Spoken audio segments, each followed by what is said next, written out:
Check out our new mics. New mic alert.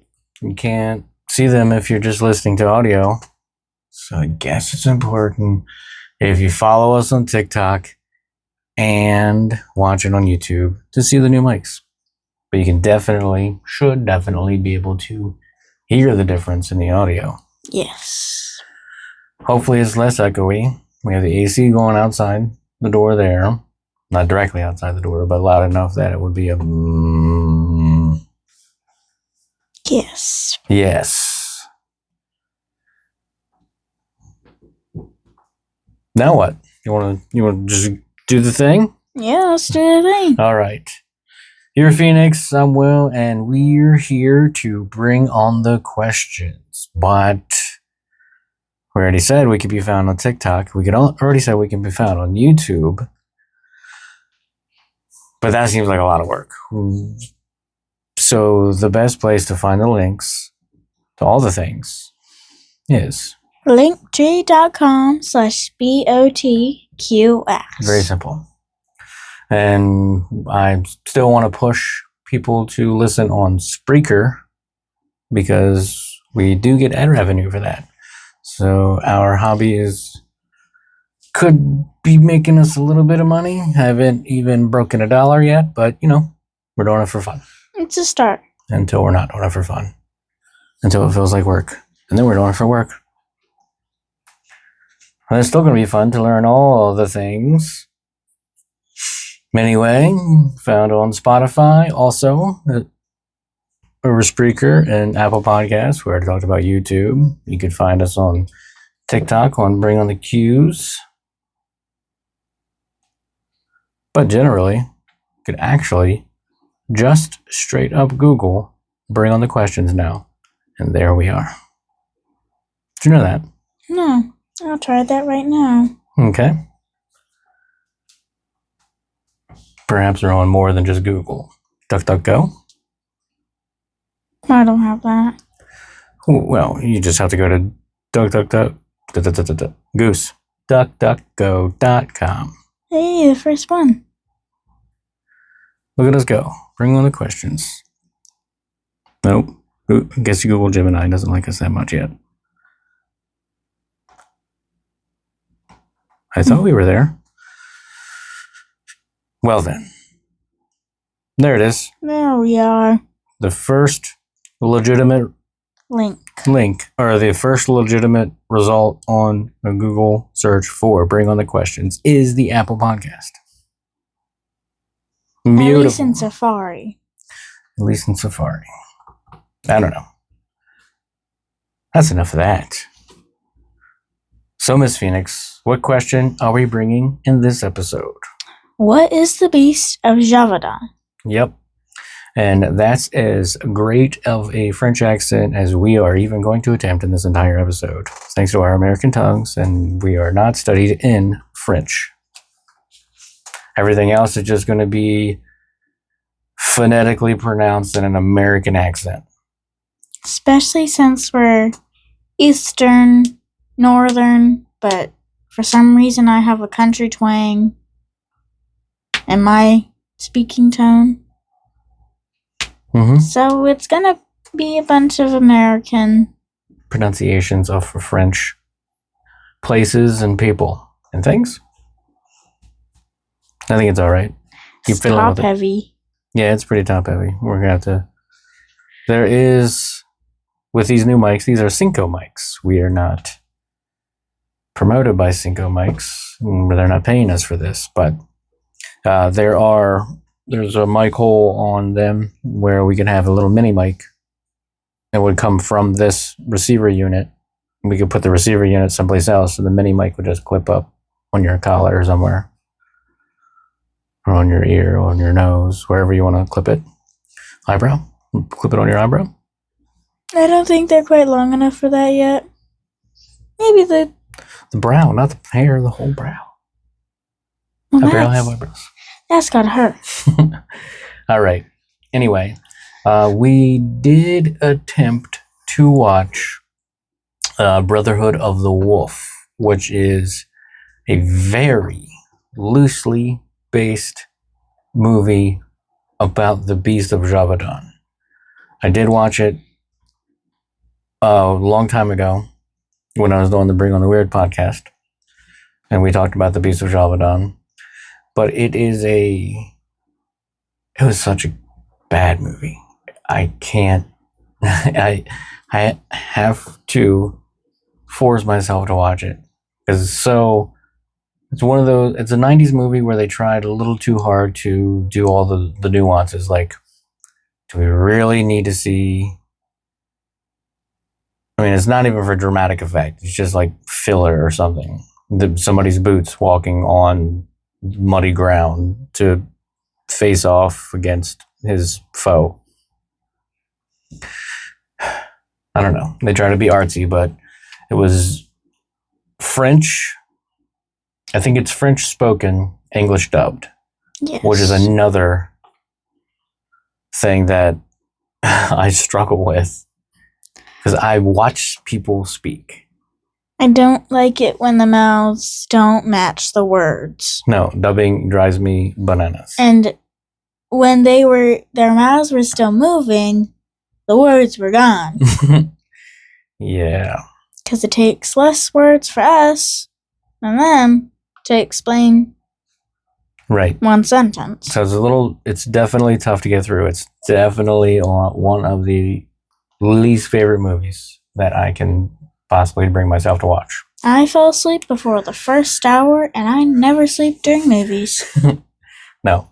When we went to watch that movie, we definitely had a long day before. Or we were busy before that. It was a Sunday, yeah. Whatever the case may be. It was a slog to get through that movie, and I definitely didn't finish it on that sitting either. It's over 2 hours long. Brotherhood of the Wolf, if anybody's interested. There are two recognizable actors. I don't know the one guy's name, the actor's name, but he's definitely played French guys in heist movies, different heist movies. He's always like the French villain guy. Yeah, I think he was in, oh boy, Ocean's 11 or 12, one of those. He was their French nemesis. He's a skinny, like long-nosed guy. I don't know his name. I guess I could look it up, really. But the other guy is Mark Dacascos. And another goofy thing that if you're watching the movie, it takes a minute to realize what's happening. So Mark Dacascos is I don't even know what nationality he is. Pretty sure he's American actor and martial artist, but I don't know like his personal background. He's darker complected, but he's been in numerous movies. He was in John Wick 3, and so many movies from all the martial arts stuff. But I don't think he has a Native American background, but in Brotherhood of the Wolf, maybe he does have a Native American. Anyway, he played a Native American who was in France with the lead actor, and he was a Native American who knew hardcore martial arts. What? I think they got it a little wrong. It just seems a little too convoluted. Let's see. He is Hawaiian. And I can't believe he's 61 years old. That's crazy. He doesn't look it. No. That's not what I wanted. This is terrible podcasting, since we're not totally ready. Brotherhood of the Wolf stars Samuel Le Bihan, Vincent Cassel. Monica Bellucci is another one that would be recognized because she's been in a bunch of stuff. Is it Vincent? Yep, that's the guy, Vincent Cassel. He's the French guy I was talking about. He's been in multiple heist movies. He's the guy that tends to steal portraits and whatnot. Like the foreign, like, villain, Yeah. bad guy. Mm-hmm. He's been in a bunch of stuff that I know.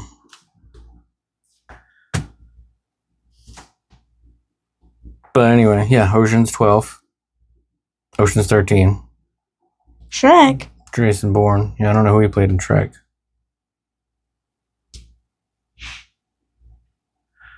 Vincent Cassel. Who would he play in Shrek?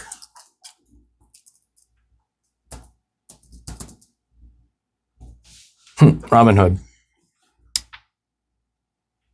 Monsieur Robin Hood. Cool. Anyway, if you would like to put yourself through the Brotherhood of the Wolf and learn about their version of the Beast of Gévaudan, for now, as of this recording, it's available on Prime Video. Also, not a sponsor of this podcast. Just something that we mentioned. Mm-hmm. And here we go. The legend of the Beast of Gévaudan is not merely a tale of a monstrous predator. It is a meticulously documented historical event, a public spectacle, and a microcosm of 18th century France. The attacks took place in a remote mountainous region of south-central France, a vast territory that today encompasses the departments of Lozère, Cantal, and Haute-Loire. Again, American accent with French words. At the time, this area was known as the former province of Gévaudan. Life in this rural, pastoral landscape was quiet and peaceful, but also fraught with perils of living in close proximity to nature and its predators. The French countryside of this era was a dangerous place. Historical records confirm thousands of deaths from wolf attacks between the 16th and 19th centuries, a context that underscores the initial familiarity locals had with the threat of wild animals.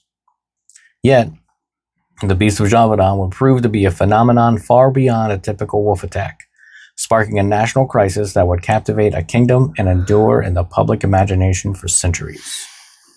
The first recorded attack of what would become a 3-year reign of terror occurred in the early summer of 1764, when a young woman tending her cattle in the Méricourt forest was attacked by a creature described as like a wolf, yet not a wolf. So a cow wolf. Well, there is a theory of something else. A wolf in sheep's clothing. Yeah, well, Sheep in wolf's clothing. something in other clothing. You want to hear the spoiler? Sure. Should we save it for later? Let's save it. Okay, let's save it. She was able to drive it off with the help of her bulls, but the beast's reign of terror had just begun. On June 30th, 1764, the first official victim, a 14-year-old girl named Jean Boulet, was nice. attacked and killed while tending livestock near the hamlet of Les Houbacs. I think it's Les. Les Houbacs. Okay. That's what we're gonna... Sounds French. Like Les Miserables? It looks like Les Miserables. Yeah. When I first heard of that, that's what I thought. I was like, Les Mabeles? Les Miserables. Stop fiddling with your mic. You're going to cause noises. It's fine like that. It's picking up what it's picking up. Let go. Her burial certificate explicitly states she was killed by the ferocious beast. Yeah. She didn't die of cancer. She didn't die of pneumonia or flu or the Black Plague or whatever. She earned her just death certificate. It says, cause of death, the ferocious beast. So goofy. But that's what it is. Oh no, I've dropped my water. Your TV static. Yes, look at it go. TV static. That's what TV static looks like. And that's what it tastes like.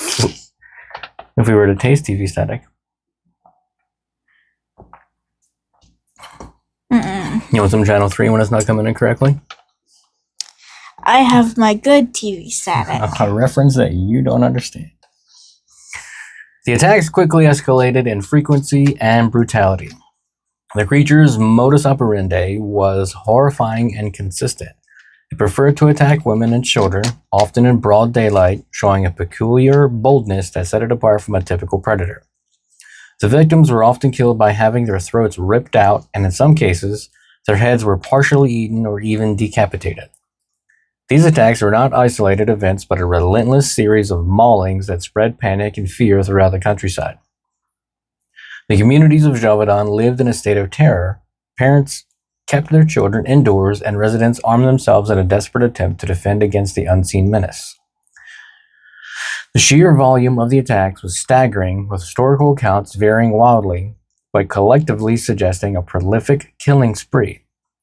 The number of victims ranging from a low of 82 to a high of 124 deaths, with many others injured. However, other resources claim over 200 attacks and half of them fatal. This inconsistency in victim counts is itself a central part of the enigma, reflecting the mass hysteria in sensationalized reporting that characterized the era. That doesn't sound like a regular beast. No. Sounds like a human beast. Or perhaps a trained beast. More on that soon. Like a hide from Wednesday. Oh. Yep. Could be. It just turned into this monstrous thing. The werewolf fish type thing. Who knows? But there's many speculations. One that seems more possible in a reality type idea. Something grounded in reality. That's what I was looking for. The beast was not invincible, however. On January 12, 1765, a group of 8 children led by Jacques Poufet. Poutiphar? I don't know. You know what? Jacques is fine. Jacques Poutiphar successfully drove the creature away by staying together and presenting a united front. Their bravery was rewarded by King Louis the... I don't really know. Come on. How do you not know that one? That one's 15? Yep, that one's 15. XV. King Louis the 15th, who issued a royal decree and provided them with a bounty of several hundred Yep, we'll get into that. Go ahead. Livers? Livres were the currency of France at the time. This event, however, was a rare moment of victory in an otherwise bleak and terrifying period. Mm-hmm. I think it's livers. Livers? Livers seems a little too, like, you guys are going over there. Transplanting or organ harvesting? Liviers. Liviers? Ooh, that sounds Frenchy. The terror in Gévaudan did not remain a local tragedy for long. Stories of the beast's savage depredations spread via fates divers, the 18th century equivalent of true crime reporting. As literacy rates rose and the newspaper business flourished, the public hungered for news. However, King Louis XV had forbidden the press from reporting on the recent string of military defeats to the British and Prussians, as well as the nation's failing economy. The monster-eating little girls in the woods proved to be a compelling and distraction-worthy story. This allowed the Gévaudan affair to become a national fixation, a perfect storm of political necessity, media opportunism, and public terror. Yep, murder sells. Crime sells. It really does. Oh my God, look at what those people are doing over there. I'm glad that's not me. Here's your $1 for the news. Oh my God, look at this. What are those people doing over there? That's so crazy. Cha-ching, there's another hit for the ad on that page. And that still happens today. It does. And I'm one of the things that I have email subscription to True Crime News. And when I look at it in an email, then they get kickback from the ad that pops up. Whatever that ad is. I have no idea what that ad is. I can take a bunch of guesses, but I don't look at the ads. I don't think anyone does. I'm here to see the crazy humanity doing its crazy things. And you go on, oh my goodness, that's so crazy. I'm glad it's not me. Yeah. That's how true crime goes. And look, this is it. There's the example. We've been doing it for hundreds of years. The situation became so dire that King Louis XV personally intervened, a move that transformed the local crisis into a political spectacle. He dispatched a series of huntsmen to Gévaudan to kill the creature and restore public confidence. Initially, a father and son duo of Norman wolf keepers, Jean Charles Marc Antoine, right? Antoine? De Neveu. I think that's one name. Jean Charles Marc Antoine de Neveu. Yeah, that's too damn many names, man. Well, think of Dumbledore. He has like 57. Yeah. Not necessary. Nope. And his buddy? Jean-Francois. They're Jean's. Jean-Charles Marc-Antoine and Jean-Francois.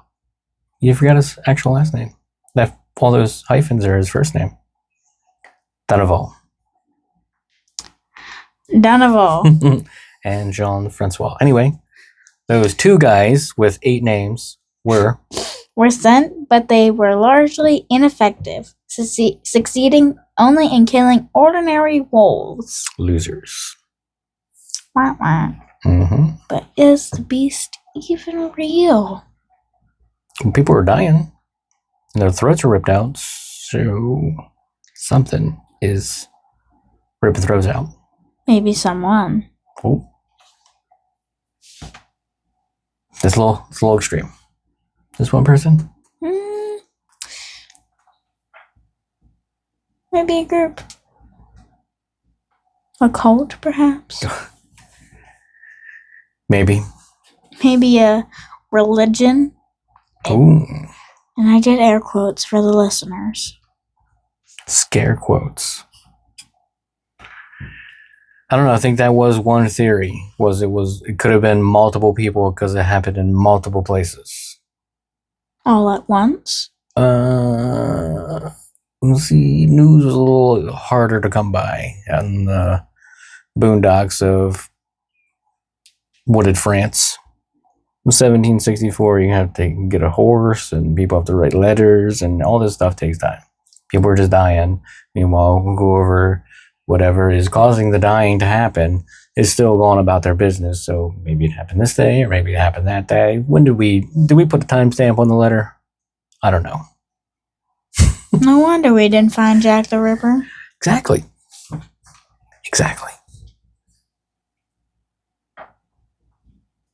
Time of death? I don't know. Cause of death? Ferocious beast. That's it. Their failure set the stage for the arrival of Francois Antoine, the king's personal gun-bearer and lieutenant of the hunt, who was sent with a formidable party of gamekeepers, dog handlers, and his own son. Antoine, a noble with the rank of squire, was unequivocal in his professional opinion. The beast was nothing more than a wolf. After months of tracking, Antoine's persistence paid off. On September 20, 1765, in the Bois de Palmyre, he and his party killed a very large gray wolf that was 6 feet long and weighed 140 pounds. Antoine's report to the king declared the beast officially dead, and the body was embalmed and sent to Versailles. The king, pleased to have the matter resolved, rewarded Antoine with a pension and the right to add the beast's image to his coat of arms. Well, way to go, Antoine. Wow. A big wolf. Yeah, 140 pounds. That's a big wolf. This premature declaration of victory would prove to be a disastrous political miscalculation. Just 2 months later, in December 1765, the attacks resumed with a vengeance, claiming another 30 victims over the next year and a half. Antoine's supposed success was exposed as a politically convenient facade. demonstrating the disconnect between the royal court's rationalist approach and the intractable reality of the situation on the ground. The matter was ultimately resolved not by the monarchy's professional hunters, but by a local man. On June 19th, 1767, Jean Chastel, a farmer and hunter with a reputation as a poacher, killed a large animal in the Saint d'Avoie during a hunt organized by the Marquis d'Apecher. Yep, I like what you said. Chastel's kill. Chastel? Chastel or Chastel? I'm gonna go Chastel. Fine. Chastel's kill finally ended the 3-year nightmare. The body, too putrid to be presented to the king, was buried, but the attacks stopped. The fact that a local peasant and not the king's hunter was the one who finally end the terror is a powerful symbol of the prevailing tension between rural knowledge and aristocratic authority that defined the era. Right. So it's weird to me that the attacks just stopped. So this farmer just killed a large animal, and then the attack stopped. Correlation is not necessarily causation here. Maybe the animal, if the wild attacks didn't happen anymore, then I guess that's it, right? We assume this is the last and final beast that we needed to worry about. Or whatever else is going on. If you want to bring conspiracy theories into it and odd things, then the person who trained an animal stopped having it go off to kill. But we are certainly not done with this story yet. So here is a list of the incidents and possible kills in chronological order here. So we'll just hit them all and take turns hitting them, okay? Yep. Early summer of 64, Marquard Forest. A young woman is attacked by a wolf-like creature. Her bulls drive it off. June 30th, 1764, Le Aubac. Jean Boulet, 14, is officially recorded as the first victim. August 1764, Mazmajan. A second 14-year-old girl is killed. Late October.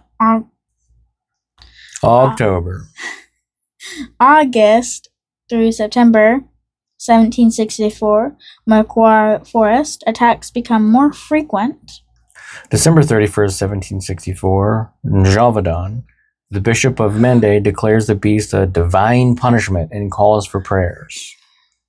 January 12, 1765, near Le Aubac, Jacques Portefeuille. Sure. Portefeuille? Yeah, I like Portefeuille. Portefeuille and 7 children successfully fend off an attack. May 11th, 1765, Saint Albin-sur-le-Magnolie. Marie Jean Velay, the maid of Gévaudan, wounds the beast with a spear.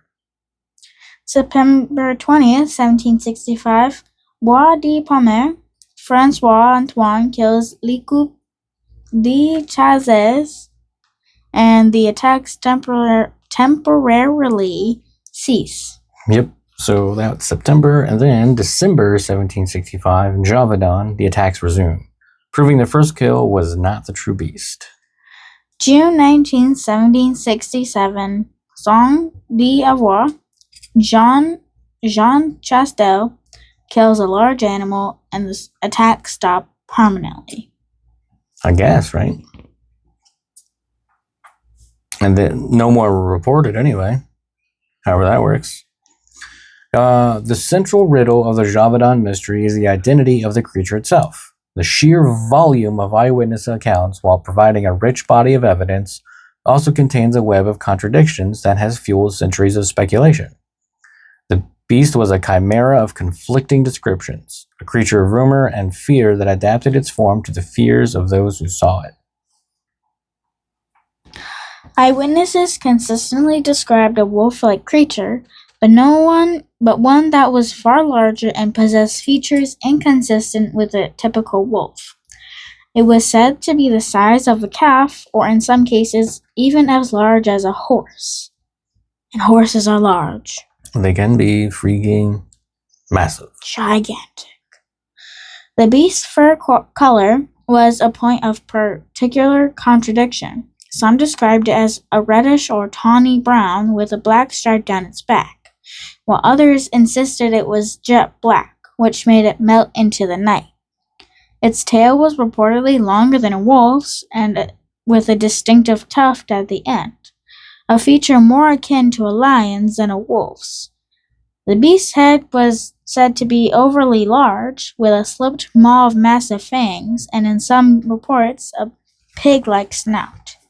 A white, heart-shaped mark was also noted on its underbelly, an unusual pattern for a wolf. How about that lion description, huh?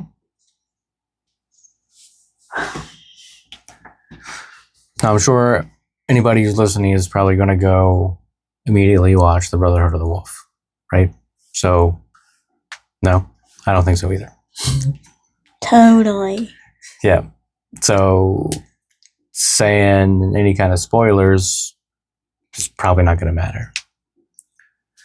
In that movie, at the end, the beast is revealed to be a lion that somebody permanently attached armor to. So it's just like a circus lion that got out. And somebody put armor on it.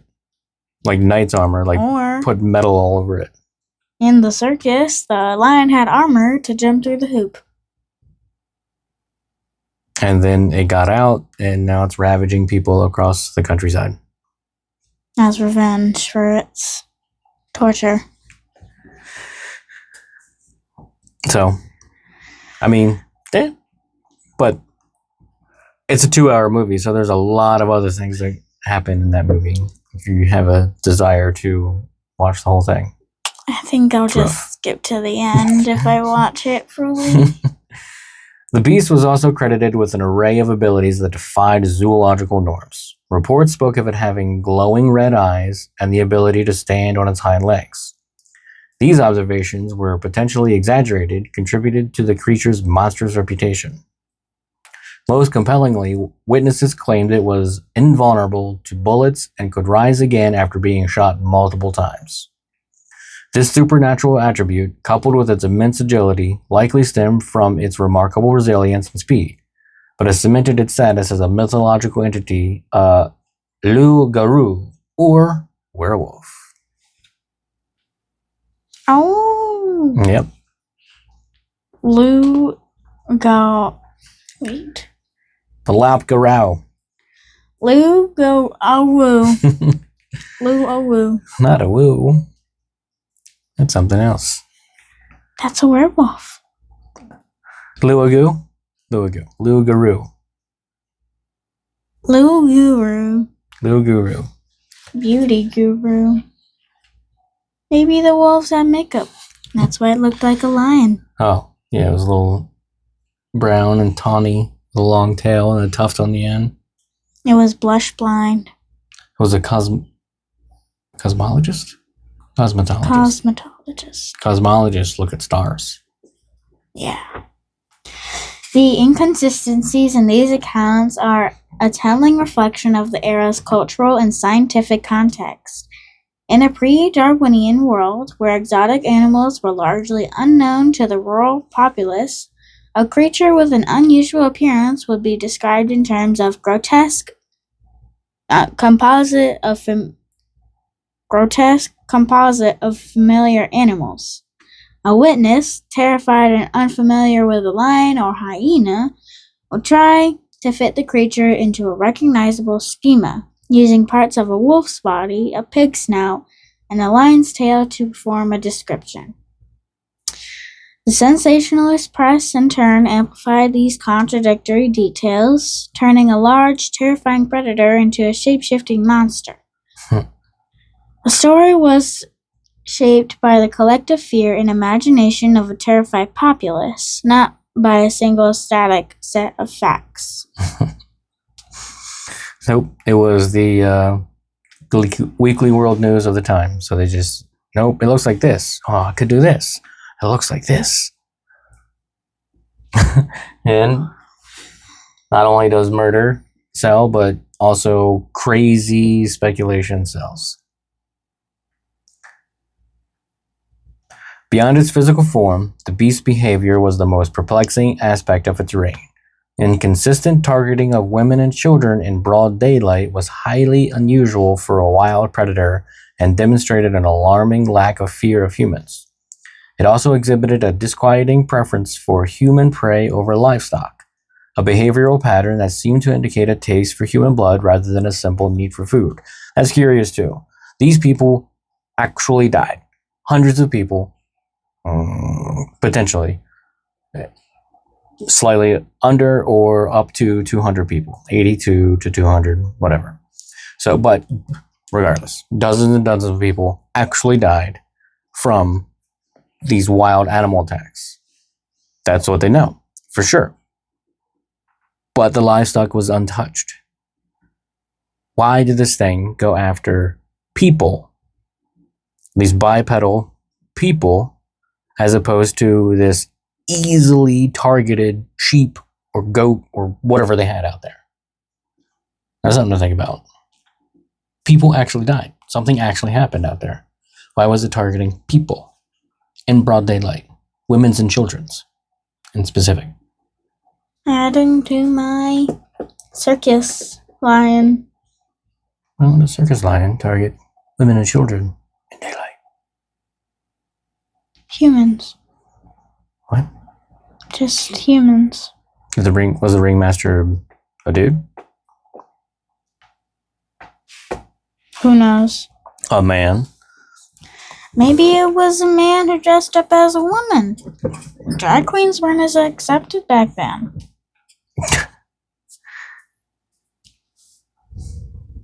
I don't know.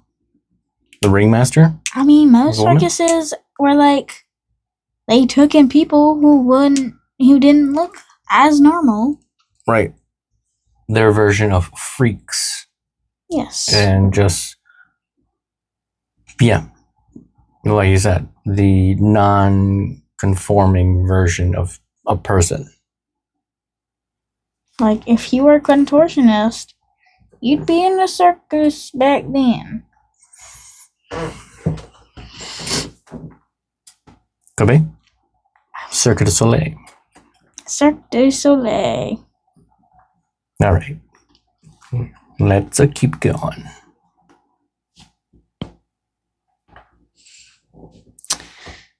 Perhaps the most compelling evidence for a non-natural explanation came from a curious behavioral pattern noted by several witnesses.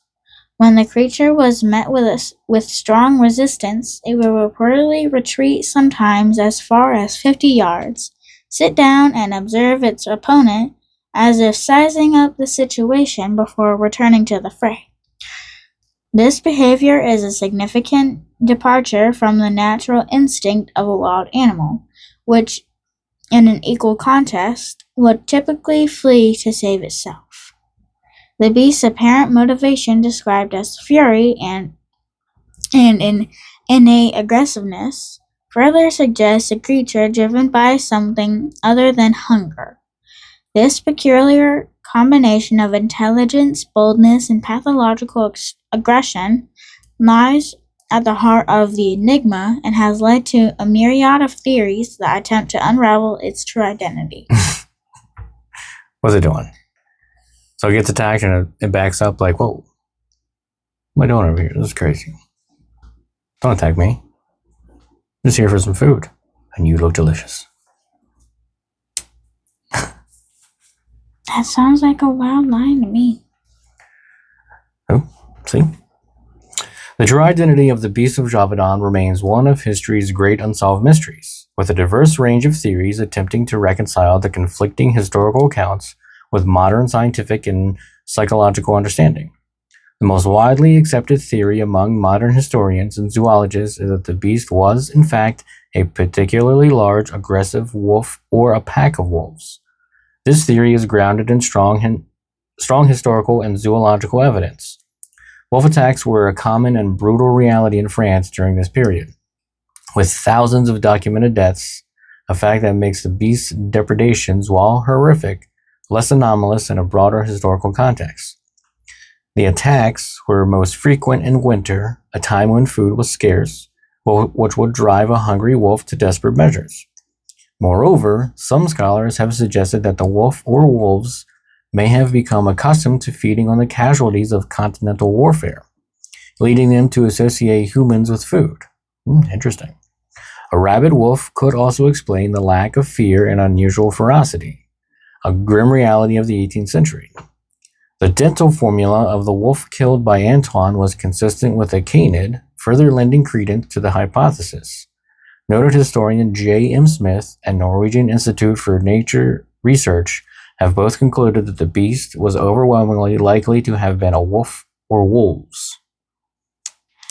I looked up the beast of Gévaudan, and it looks like a bit of a hyena, the legs of a wolf, and a bit of, like, the length of a tiger. No, lion. So you're using your knowledge of things that you know to speculate on the pictures that you see. These people only had so much foreknowledge of creatures of the world because it was the 18th century and they hadn't been to many other places. They didn't leave their country. So they were like, oh my God, it looks like this thing and this thing and this thing and this thing. And you're using your knowledge to be like, it looks like this thing and this thing and this thing. And that's what it looks like. I mean, honestly, it could have been a liger. A lion and tiger in the mountains of France. Like I said, circus. But the thing I just read said that the teeth marks, the dental formula of the wolf killed by Antoine was consistent with a canid. So, obviously, there were wolves in the area, so there would have been a lot of canid attacks, but were they all consistent with canines? We don't know. Some of them could have been feline. Could have been. And how much of a... I don't know that for sure. I don't know how a lion... I know it does. I have absolute all confidence that it does, but I don't know the difference between, say, a lion bite and a wolf bite. Is there a wider jawline? Is there a deeper jawline? I don't know. Well, while you're looking up whatever you're looking up, I'll keep going. However, this theory fails to account for the most peculiar details of the beast legend. Eyewitnesses who killed hundreds of wolves annually and were intimately familiar with them were adamant that the beast was not a wolf. The physical inconsistencies, such as a long, tufted tail, lion, a white underbelly, and a sloped maw, do not align with the characteristics of a typical wolf. Furthermore, the beast's remarkable agility, intelligence, and the peculiar retreat and wait behavior are not behaviors commonly associated with a wild wolf. It could be a dire wolf. With a tufted tail. It could just be an abnormality in a dire wolf. A mutation? Yeah. Could be. Could be. Are you going to read the next second compelling theory? Or shall I? I got it. Okay. Is it this there? No? So what's the next one? Oh, second compelling theory. Before that. However, Nope. Right after that. A second compelling theory posits that the beast was not a wild animal, but a human-controlled hybrid. This theory suggests that the creature was a cross between a wolf and a large domestic dog, possibly a red-collared mastiff, and was trained to kill and attack humans. It's all coming together. Or interspecies. Well, isn't that what that is? That's the same order. Oh, canine. Yeah. Like, they're both dog type things. I'm talking feline. You're talking about wolf and... Feline. Wolf and lion. Hawaiian. A loaf? A liof. Oh. The behavioral evidence provides the strongest support for this hypothesis. The retreat and wait behavior, a sign of a trained animal, unafraid of its human adversary, is a central pillar of this theory. The physical description could also be explained by a hybrid. Crosses between dogs and wolves have often varied appearances with unusual colorations and markings, which would align with the conflicting eyewitness accounts. One researcher even suggests that the white heart-shaped mark on the beast's chest is a characteristic of old Roman dogs. The beast's purported invulnerability to bullets and stabs could be explained by a form of armor. Some proponents suggest the creature was dressed in the hardened hide of a young wild boar, which would be thick enough to repel musket fire and explain the report of its entrails hanging down from a stab wound as the strapping of a homemade suit.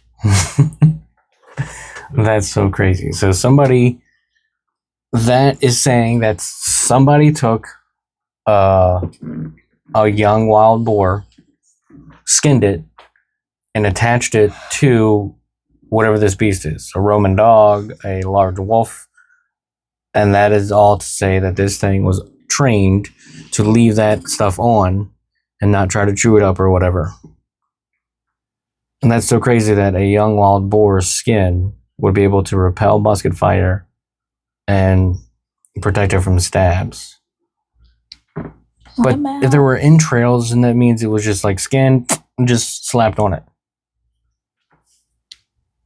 What about an adult wild boar? I have no idea. Maybe it would make a difference. This theory most often focuses on the Chastel family, particularly Jean Chastel, the man who finally killed the creature. Circumstantial evidence against the family is compelling. When Jean and his son were imprisoned for a period, the number of attacks allegedly decreased noticeably. The fact that Jean Chastel killed the final animal in his home parish has been viewed as a suspicious act, suggesting he may have killed the creature to prevent its discovery as his own trained pet. While the motive for such a horrific scheme is a matter of speculation, Jean Chastel was a known poacher with a history of antisocial behavior, making him a plausible suspect to some. Jean Chastel. Scapegoat. He is not only the perpetrator of the situation, he is now the hero. He's playing for both sides, possibly. He's trying to clear himself. Exactly.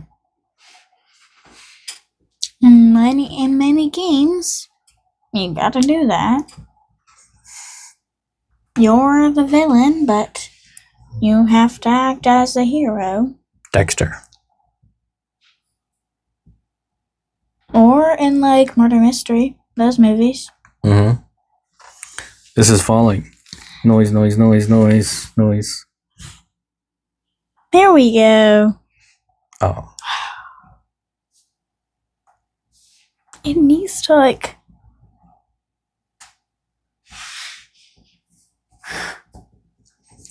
need to gather it up here. Equipment malfunctioning. It's not malfunctioning. It's equipment blazing. These are new to us, so this is why we're playing with mics.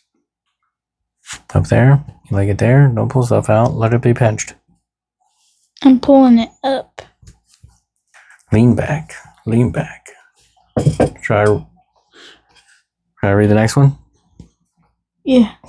Another popular theory. What? Now put it down. Oh. Now put it back. Where's the other? Oh, back. There we go. Oh no, it's too far. No, it's fine. Lean into it. There we go. All right. Another popular theory is that the beast was an escaped exotic animal, likely a young, maneless male lion or a striped hyena. Coming together, isn't it? That was a pet of a wealthy noble.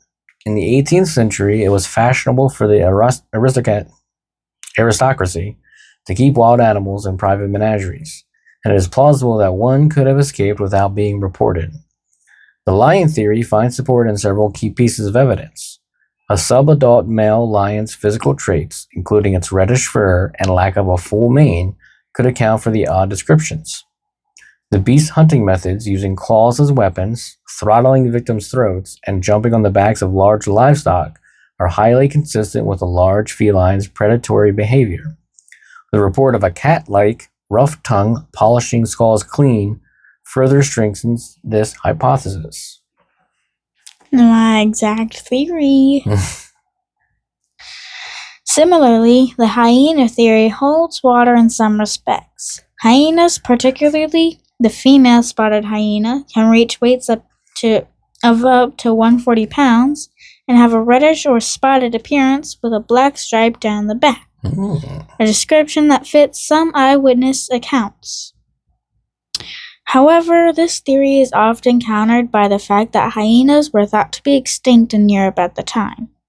A major critique of the lion theory is the lack of any report of an adult maned lion in the area in the years that followed, as the beast was never officially caught. It left. I got scared. Simple answer.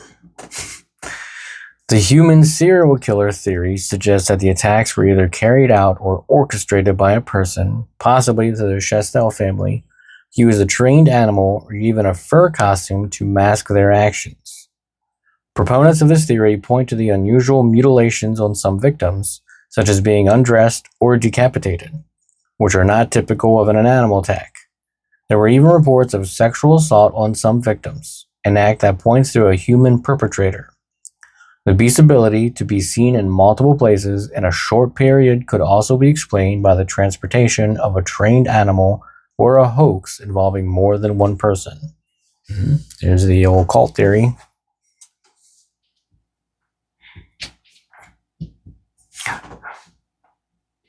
I was looking if there was a spotted hyena and lion cross, but AI says it's not biologically possible. And you can believe everything the clanker says. Not you using the what's it called, slur to robots. Because it's fun. It's trendy. These clankers. Anyways. While compelling, this theory has significant weaknesses. It is highly implausible that multiple survivors would have mistaken a human in a costume for an animal, even in a state of terror. The theory also relies heavily on the behavior of the Chastel family, and the motive for killing so many people remains entirely speculative. While it is a popular interpretation in modern media, it remains one of the least substantiated theories. That's a good word. In an age when superstition and religion provided explanations for the unexplainable, it is unsurprising that the beast was viewed through a supernatural lens. One of posters in popular belief casts the creature as a loup-garou or werewolf. especially given its supposed ability to withstand bullets and its terrifying resilience. This mythical framing transformed the beast into a force of evil, a symbol of primal terror. The clergy also played a significant role, with a powerful bishop writing to his parishes that the beast was a, quote, monster drawn from the arsenal of God's anger to execute the death sentences that his justice has pronounced. This interpretation framed the beast as a divine punishment for sin, offering a religious explanation for the incomprehensible brutality. The enduring power of the legend can be attributed to this ability to tap into the deepest human fears, both rational and irrational. Here's an irrational theory. The church did it. It was all the church. The church is a cult.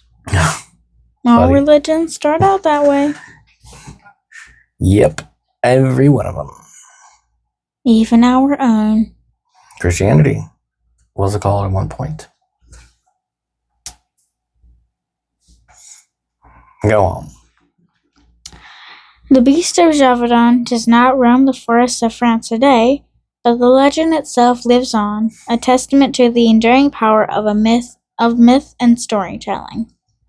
The beast's survival as a cultural icon is not an accident of history, but a consequence of the social, political, and cultural forces that transformed a series of brutal animal attacks into a lasting enigma. The French press, not the coffee thing. I don't like coffee. The French press, particularly the sensationalist Courrier d'Avignon, was instrumental in this process. Its early graphic reporting, which compared the beast to exotic animals and framed the crisis as a national struggle, elevated the story from a local tragedy to a national fixation. The saga became a public obsession, with the conflict between the sophisticated court of Louis XV and the superstitious peasants of Gévaudan serving as a central narrative tension.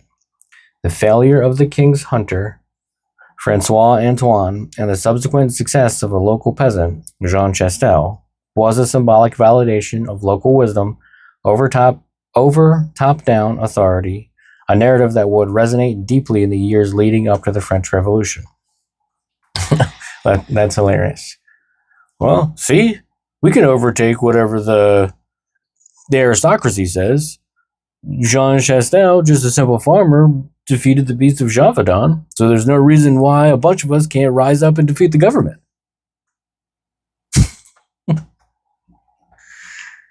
See now, what were they called? The many livers. Yeah, Louviers. Leviers exist. Okay. And they don't have much. Hence, them being called peasants. Yes. Aristocrats are just 1760s slang for rich people. The 1%. Billionaires. Right. Exactly. So, no, you can't defeat the government. Unless you are part of the government. If there's enough of us. Are you going to create a petition to overthrow the government? This seems like a lot of work. But they did it to Julius Caesar. He got 27 stabs in the back because they were tired of his ruling. As are we with our president. Or at least I am. Well, I would say...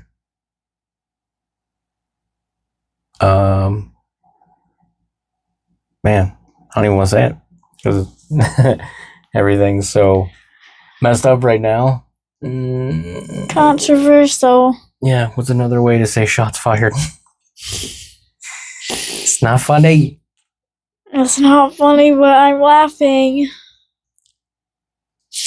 Anyway. Sad times. Today, the Beast of Gévaudan exists primarily as a cultural phenomenon, inspiring a vast body of art and media. The legend has been reinterpreted through various lenses, from historical drama to fantasy and horror. One of the most famous examples is the 2001 film Brotherhood of the Wolf. Woo! Not woo. Ow. John Woo? Is he a werewolf? No, John Woo is he's a director. I don't think he directed that movie. I'm 99% sure he didn't direct that movie. He directs other like big action movies. Team Jacob or Team Edward? Yikes. Edward.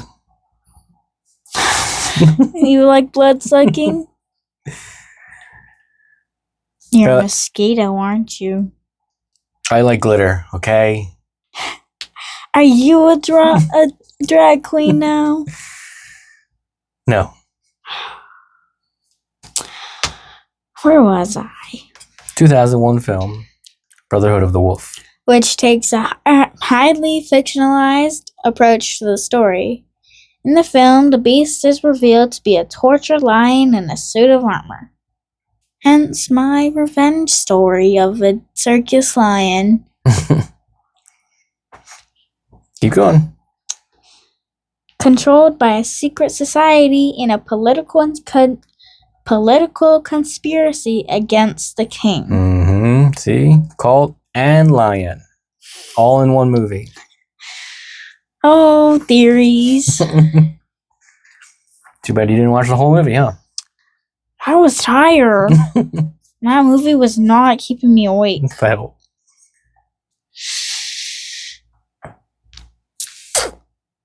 This cinematic interpretation, while playing fast and loose with its range of identifiable historical elements, that was in quotes, Yes. uses the terror of Gévaudan as a backdrop for a thrilling martial arts-infused historical romp. What's a romp? I don't know how to describe it. Just sort of a dancing, something like exaggerated. Romp can refer to the playful, energetic action of running and leaping, a boisterous fun or event, an easy victory, or even a lighthearted. Nope, not reading that. To run or play in a lively, carefree, or boisterous manner. Yay, it's so much fun. Whimsical. It is whimsical. We're fighting a lion in armor. First, we gotta fight each other for an hour and a half before we reveal any of this crap. Oh no, a beast. Oh, it's so magical. It's just a lion in this armor. It's not magical, guys. It's a long, drawn-out movie. It's crazy. So magical. Oh my. Terror of Gévaudan as a backdrop for a thrilling. A martial arts infused historical romp that speaks to modern anxieties about power and control. Symbolism, man. There are some symbols in that movie, and I'm not talking about kind. The legend has also inspired television series such as MTV's Teen Wolf, where the beast is a werewolf, directly connecting to the historical attacks to the supernatural lore of the Argent family. Just making you want to watch more werewolf-inspired movies? Are we American gonna Werewolf? watch Twilight? You gotta know what's going on with vampires and werewolves separately before you can see them in a thing together, okay? So you're gonna have to find some vampire stuff, and you're gonna have to find some werewolf stuff. Well, everyone knows that vampires can glow. In the light? Sometimes they glow because they're glittery. Sometimes they glow because they're dust. Depends. The last dragon glows because he's got the power. You have no idea what I'm talking about. And then they can run fast. They can climb. They have red eyes. Or glowing eyes. We're still talking about vampires? They have sharp teeth. And everyone knows that vampires and werewolves hate each other. Right. Usually those species do not intermix. But in another fun-filled 2000s romp, Underworld, that story goes crazy, and eventually there is a vampire werewolf hybrid. It's more powerful than any of them combined.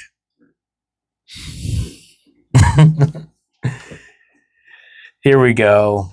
This is what I'm talking about. If Bella was on Team Jacob after Team Edward.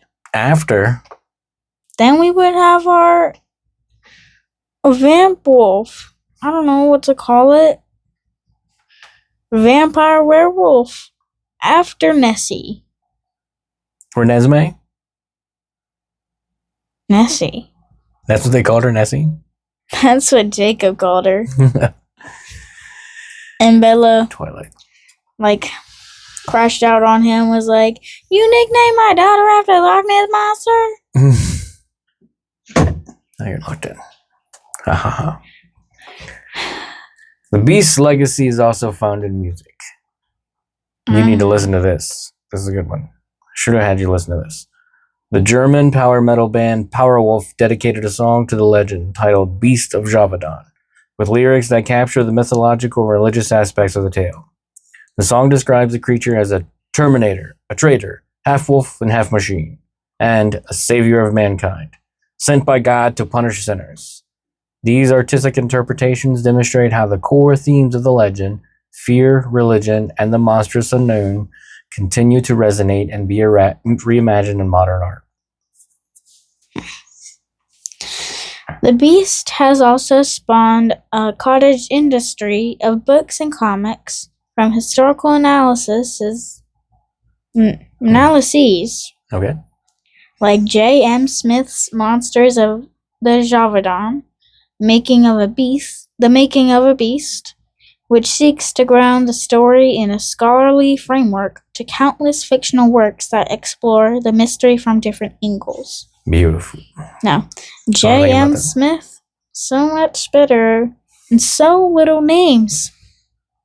Unlike Jean-Charles Marc Antoine the Annaval. by Jean-Francois, 2. That's enough. Not even 3. 2. Or do you just want to call everyone Jean? Jean Chastel. Jean, Skinny Jean. Jean Chastel. Wide Jean. High rise Jean. Low Defeated rise the Beast Jean. of Gévaudan. Gévaudan. Gévaudan. You give a Dan? I give a Dan. My Gévaudan's busted. In conclusion, the physical Beast of Gévaudan is long gone, with the attacks ceasing after Jean Chastel. After Jean Chastel's kill in 1767, there is no evidence to suggest that the creature, whatever its nature, continues to roam the French countryside today. However, the mystery itself endures. The legend is a constant source of fascination for cryptozoologists. Could this be a crypto story? A subject of ongoing debate among scholars and historians, and a lucrative draw for the local tourism industry in Gévaudan. The Beast of Gévaudan is not a single animal, but a composite of historical events, conflicting eyewitness accounts, and cultural mythology. The true legacy of this enigmatic creature is a testament to the human need to create a narrative that explains the unexplainable, transforming a terrifying moment in history into an immortal tale that continues to roam through the pages of books, the screens of our televisions, and the depths of our collective imagination. And again, we can't forget that the fact that a bunch of freaking people were killed by things out there. People died, and they were brutally massacred. Bunches of them. By what? Bunch of wolves? The Beast of Gévaudan. The Beast of Gévaudan. The Beast of... A bunch of them? A bunch of wolves? The people died. That's the fact of the whole story. People died. Many of them. And something got them. And whatever speculation like, we put into it. We little children died because the Beast of Gévaudan. My Beast of Gévaudan is busted. See? Jean Chastel busted my Beast of Gévaudan. And Jean, Charles, Mark, and Teen. And to win. And with the I and the O were switched, it would be Anshwan. And Schwan. Or Asian? Would just be Asian, wouldn't it? Asian. A nation. There we go. We've done it. Another cryptid. This is a true story. True story. Truthfully, people died. And whatever speculation you want to wrap it in, but I don't. It wasn't. I wouldn't call it a cryptid. Yeah. Because it actually happened. There's truth to the story. I don't think they were looking for it, but nobody found lion poop, hyena poop, Liger. liger poop. Loaf. Is liger poop different than tiger? Life. Hawaiian. Liolf. Anyway, question brought. Question answered.